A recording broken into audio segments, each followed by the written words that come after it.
kilometrina, kilometrina, kilometrina.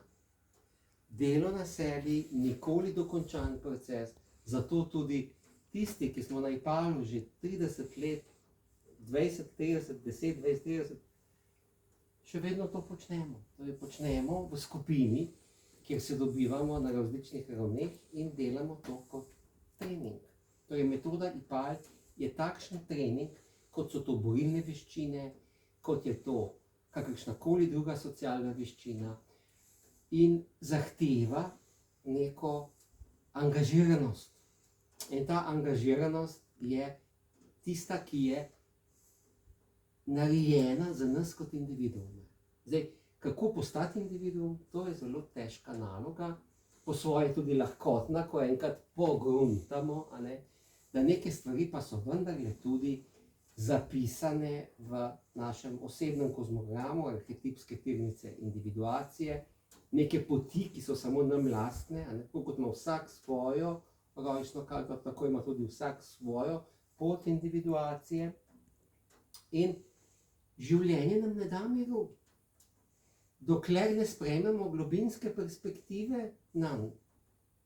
To globinsko perspektivo pa v osnovi omogoča oziroma je enaka spoznanju o sebi. To je znanje o sebi.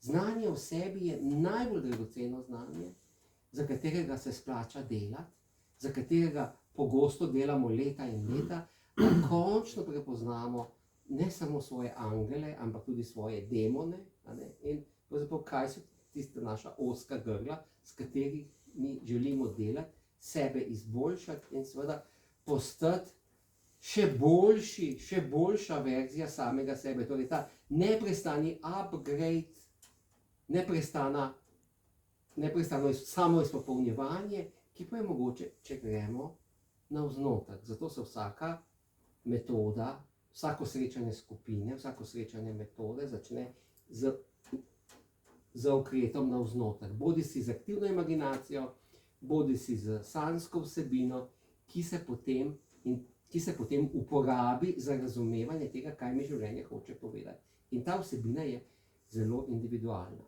Torej, pot je dolga, je pa v končni fazi tudi nekaj, kar nam daje nagrado. In ta nagrada je en košček osebne sreče, ki ga dobimo in ki ostane z nami.